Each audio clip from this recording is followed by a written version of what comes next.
we'll go into performance mode. Well, you've been absolutely bloody brilliant so far, so keep up the great work as we welcome Mike Clarke.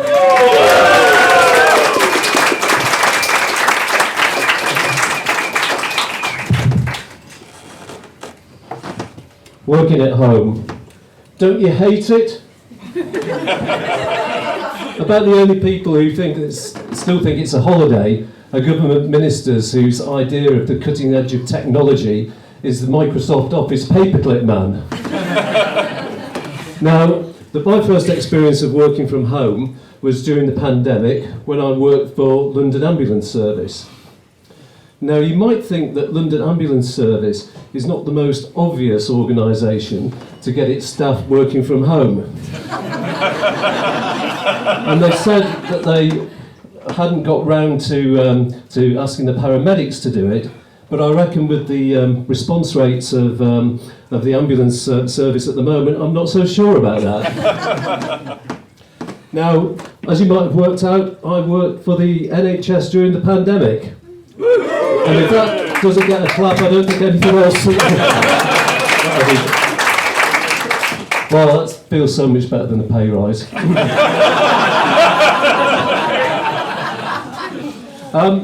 But working from home, it's like your laptop turns into an electronic surveillance machine on you, doesn't it? It's terrible, it's incredible, because even criminals, when they release them from prison, don't get an electronic tag that has a camera that looks at their every move for 8 hours a day. And the programme that I find most obnoxious and is the bane of my life working from home, I don't know if it's the same for anyone else, it's Microsoft Teams. And in particular that noise, you know, that noise that I think reminds me of the sum of all human misery. There's absolutely nothing good about that noise at all. It's like you go to a 2-hour meeting and you sit through it, you try and get away for a cup of tea, sneak away, and then you go, doo-doo, and it's your boss wanting a quick chat. And I think the thing is with that as well, it's like you get a Pavlovian response to it, you know, like Pavlov's dog. You hear that noise, and it just instills some kind of reaction in you, and it's like, get back to work, you lazy fucking bastard! and the thing that amazed me about it, because I think everybody feels that way about the noise, is that they actually advertised it on television. And with that noise, you know, the Microsoft noise, what kind of marketing genius came up with an idea that would use the sound that reminded everybody that they were in house arrest for the most of 2020. Now, speaking of the pandemic, one of the silver linings of the pandemic was people said it gave you lots of time to spend with your family. But I'm not so sure that was a great thing for me, because my family like to make me feel grateful for offering me advice based on things that they think people are too polite to say to me, which is otherwise known as completely destroying your self-esteem. It's like when my kids take pictures of me, it's never from the front, it's always from the side or behind, and they say, "Dad, you've really got to do something about that bald spot."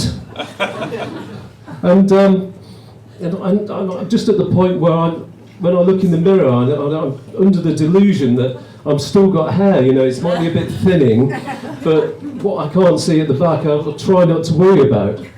Until that is, my daughter posts a photo on WhatsApp that she's leaned out of a bedroom window upstairs for and taken a direct vertical view of my thinning crown. And when I complain to them, they say, "Well, it's all your fault, Dad." I say, "Well, why is that?" They said, "Well, it's the way that you brought us up. You brought us up properly to be honest and tell the truth about everything." Just thinking about telling the truth, thinking again about things like Teams and video conferencing, I think everybody's started to learn to lie in them in terms of body language, haven't they? It's like, Have you ever been on one of those calls where there's loads of people there and somebody says, "Hey guys, let's all get personal, let's turn our cameras on." And then you get this random row of incredibly bored looking people just staring at the cameras. And I thought, well, there's probably a market for an app that sort of automates that, and so that it takes your image and automatically does that kind of lying body language, so it sort of nod every 30 seconds, and just for authenticity, it will yawn every so often, and then maybe it will disappear and go out and get the Amazon delivery. And speaking of apps as well, I'm quite jealous of all you millennials and Generation Zs in the audience. I'm sure there is some. And, because you've been able to use these apps, these online dating apps, where you look at pictures of people and you swipe left and right according to how attractive you find them, and you get that great ego boost that people think you're attractive. And so people my age and in long-standing relationships, we haven't had the opportunity to do that. Now, I thought there's a gap in the market for an app, and I've called it Flatter, that combines with Microsoft Teams in those boring meetings. And so you go in there, and you get all those pictures of headshots of people, and during the meeting, you sort of start swiping. You sort of say, "Oh, yeah, she looks quite nice. She looks like a fucking weirdo," and so on.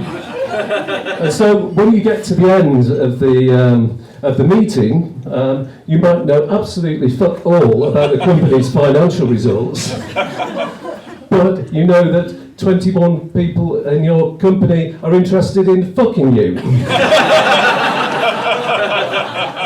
Now, that's likely to save a bit of time at the Christmas party, if nothing else. And thinking of that, maybe Teams isn't so bad, because at least it takes your picture from the front. So thank you very much. Mike Clarke! Yeah, fantastic. Great start to the second half.